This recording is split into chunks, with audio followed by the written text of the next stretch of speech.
Ian, firstly, through to the round of 16 of the Vertu Trophy. You must be delighted with your team's performance. Callum, that's an understatement.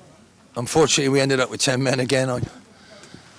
It did look a bad one, but I thought he tried his hardest to get there, and there was no malice with it, but he caught him. So these things keep happening. We could really do with not doing that, but I thought the fight and the spirit and the way we played was absolutely terrific. If you think of a week ago, what we looked like compared to this, with the changes I've tried to make, was absolutely fantastic. They did it to a man, what we spoke about, and showed a very, very good team that we're not bad ourselves. So it's about time we feel like we feel in that dressing room.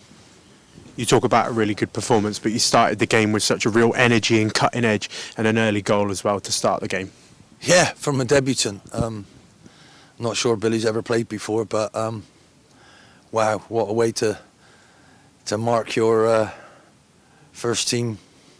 I know he's pure, and I know they're pure, and I know that this is what we're all about, and I am taking risks, to try and get us having a slightly different energy, and Billy was absolutely brilliant today, so well done, son. That's something he'll never forget. You've touched on it already. You recalled him from his loan earlier this week. You popped him straight into your team this evening, and he's continued his good performances that you spoke about at Weston-super-Mare, and a debut goal for him as well. Yeah, I think he's come out of a team that's been winning an awful lot, and I think you could see that, and that's what we've got to try and get used to. It's a wonderful feeling in that dressing room, but when you haven't been having that, it can be very, very difficult. So I tried to freshen it up again. It was really difficult to see. I wanted to leave some important people ready for the weekend who were doing really well and really important to us, and I also want to give the other ones another chance, because I still believe in them, and at the end of the day, I'd rather do no work in the window if I can get everybody going and believing, and we're much better than we are. I believe that. I really do believe we can play much better than where we are in the league. So, and it's all about trying to make those silly little bits and pieces where that ball might put us under pressure, and if you'd have changed that and played that ball, that might put them under pressure. And I think the first goal sums that up, Cabs has run down the line. We've played it down the line. We've clipped it in. It was a lovely ball. It's not a boot. It's a great ball. We get down there. Ross crosses it, and and we could have had another one as well. How Cab didn't get on the end of that. Yeah. Who got the second one? Cabs. Oh, he deserved one. I've just said you'll get one day, so he must think I. In my head, that was Joel, but Joel did the brilliant bit that got him there. So anyway, it's. Thank God we almost threw it away. I wouldn't have wanted penalties again. And how would we have felt if we'd have lost that? But it's a marker. We've done it again. Let's see if we can have an even better week. I want to watch the youth team. I'm going to be with you on Thursday against one of my old clubs, QPR. That'll make me really proud. I've given Botan back because he could have played tonight. So I've tried to do that, make them as strong as they can, and they can see the progress that the other ones are making, and hopefully the club will be feeling an awful lot better about itself, because it needs to. We're in a horrible situation, but as I said last week, it's all about the ladder and how long we've got and can we get up in the light, and today that feels like we're having a bit of a shower in some sunshine, because they really totally deserve that. But to be fair, they can enjoy that tomorrow. But we got to get back to some serious work again on Thursday to try and go away and try and win again. It's a wonderful feeling. You've touched on it already. Typically in this competition so far this season, it's been an opportunity for us to put some youth players amongst the first team players to gain experience in a competition like this. But tonight it gave you a good opportunity, plenty of changes with obviously the Youth Cup game on Thursday, for you to have a look at other players, but an opportunity to rest first team players that have played a lot of minutes lately with our fixture congestion. That's the whole thing. We need to give them a mental rest as well, because the pressure of when you're losing can really get to you. It can change who you are. It can change how you play. It can change the decisions you make. It can go into your whole body about, oh, we did that last time and that might happen again, and it stops you being free, and we have to feel the fear and do it anyway.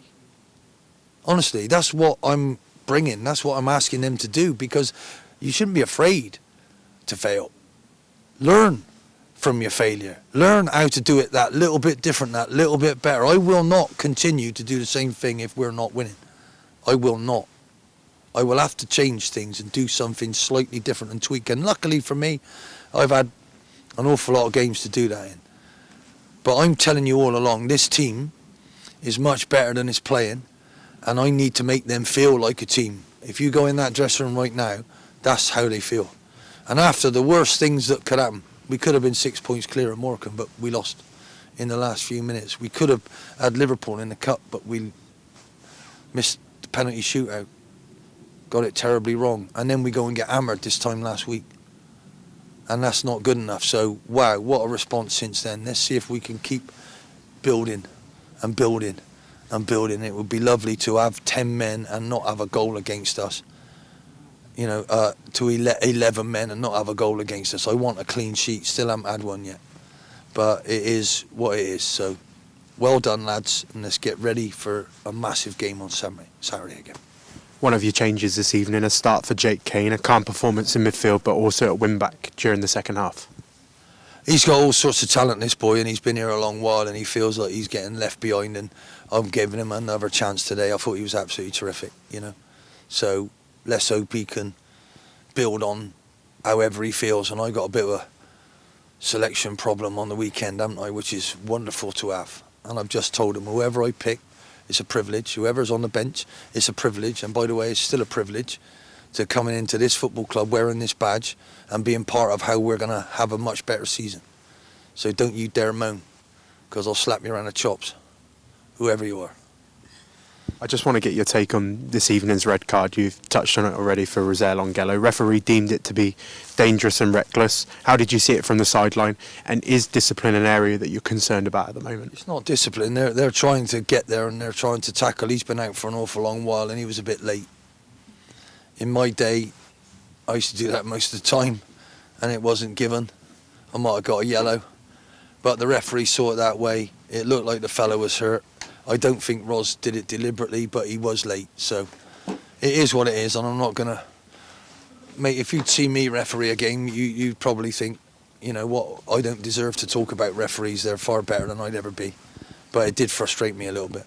But again, just timing the tackles, and we've had, you know, he's been out an awful long time. He was very upset. He wanted a chance to show me he can play on the wide right, and thought he was doing very well. But I think that was fatigue. It looked a little bit laboured, but it is what it is. We have to get on, and he's going to be out now. I'm not sure who I've got left for Saturday, but we'll see. Another goal for Kabongo Shamanga. With a lot of competition for that striker position at the moment, that will give him lots of confidence. I'm delighted for him. I said he deserved a goal today, and I'm glad he's got one. I'm going to have to go and apologise to him. But I thought he was absolutely excellent. Maybe I haven't been playing him in the right position, but I've got Harry Smith who's banging him in everywhere. So I've tried to put him on one of the other roles, and you know that's where he plays, that's what he does. But if we get the ball forward a little bit earlier, at the right time with the right quality, that's what we'll see. We'll see him running in on things. We'll see Harry knocking it down to people. We'll see Aaron Drillen running in on things. We'll see Jackson Brown running in on things, and hopefully we might have an enjoyable few months where we see our team do a lot better. But I'm delighted for him tonight. He's deserved that. One of the standout performers, particularly from fans on social media, in goal tonight, Dan Barden, coming clutch with a number of key saves from him this evening, specifically in crucial moments. A great performance from him. Yeah, we got two brilliant young goalies, and it's all about the energy that the side has got, that whether that helps them or not. So he's been in, he's made a good save there. It's not Jack's fault. I can't really blame Jack for goals going in. And the fact is, he was part of a team that was getting nervous. So hopefully, he'll be ready. Because if Dan gets injured, if he keeps doing what he's doing, he's going to stay in. But if Dan gets injured, Jack has helped him by not moaning and not whinging and still being a great partner in training. And our goalie coach is fantastic, Mills. So it's all part of your development growing up, but I don't want people on social media blaming my goalie. It wasn't his fault. It was the whole lackluster of the back line and the whole energy that wasn't right in the back line. It spread to everybody. They blamed Miguel for a while. They blamed this and that and this and that. There's other people to blame. And it's ourselves. But I don't blame them. I show them what to do, and I show them how they should feel about themselves and how good they really are. So hopefully everybody can see the improvement in everybody. So don't go blaming people. Well done, Bards. You got that shirt at a minute. Come on, Jack, get it back off him. And that's what I want, competition. I don't want people with their own opinions blaming our players, because we don't want a blame culture here. I am not having that. You've had it for too many years, in my opinion. Look how many managers you've had. How long has Jack Bycroft been here, and how many managers have you had? You have a little look. It's not good. It's not right. So we got to stop all of that, and we all got to pull together as the team are. And if I'm talking nonsense, then please phone in and tell me, right? It's not a problem. But we don't blame everybody else. We get on with it, and we got to do something about it. Right? So well done to Bars, and well done to Jack for not moaning and helping him train as well as he did. So that's what it's about, competition. But it's nice for me to be able to say that after we've won. But I need to win some more league games. Probably 15, 16 of them. And that might give us a very quickly, and we might have a nice season instead of all this nonsense we're getting. But that's a big ask. Let's see if we can keep going.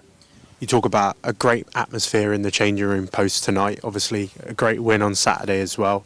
Selection dilemma hopefully on Saturday, but through to the round of 16 of the Vertu Trophy. However, I'm sure lots of focus now will turn straight to Bradford on Saturday. It's already been done. I picked a game and a team I knew we could win. I told them we could win. Right? So now I'm getting ready for Saturday. That's all that matters. I can't wait to see our young lads play on Thursday, not tomorrow, Thursday. And I want to win there as well. Just a word on the academy. You've mentioned it plenty already. A tough game for them, a club that you're very familiar with on Thursday, but a great opportunity for them to go out and impress yourself that's going to be there on Thursday as well. Yeah, and it's great. I'll be able to sit with you and I can talk about what I'm seeing and how they're doing it and how simple their system is and how well they do it and how brave they are. And, you know, hopefully they'll play well. Hopefully they won't freeze. It's a wonderful venue. Beautiful pitch to play on. I've been there. I didn't grace it. I was running around on it. Ray Wilkins graced it. I didn't, but I did my best. Wonderful arena to play in. Obviously for Botan, he was there, so it's a big game for him. And I'm really looking forward to seeing how we go about things and being able to share my thoughts on it with you and probably 600, maybe more than that, people who really care about our football club. And what I want to try and do is make the pathway for real. And Billy's gone and showed me what it's all about. Jackson did it last week. McGregor's done it again. This is what life's all about. And Minturn wasn't playing because he's injured. Something happened yesterday, so we had to look at it. And I thought Tamisi was absolutely fantastic today. As a centre-half, not in a free. As a right-sided centre-half. Wow. Love it. I just want to lastly touch on away support. As always, you talk about how incredible our fans are up and down the country, home or away, their support. Just short of 200 fans travelling to support our team, but as always, in fantastic voice. They're quite remarkable. And what I want to do is get the other 15, 20,000 of them to try and come in and help us. And I understand why you're not. I get that. But if that's some of the same people who came last week, I want to personally thank them, because we didn't do anything last Tuesday to make you want to come back again. That's your pure loyalty and your pure craziness of being in this tribe. And thank you so much. Hopefully I want to give you more nights like this, because that was the best team that were left in this competition. They're top of League One. And we've just come to their ground and absolutely slapped them across the face. And they were brilliant. They said you deserved it. So, wow, thank you. We can't do that without you. And I want to do it for you. But I don't want to talk about it. I don't want to over-celebrate because we haven't done anything yet. We're still at the bottom of the league and I don't like it. But thank you for your support.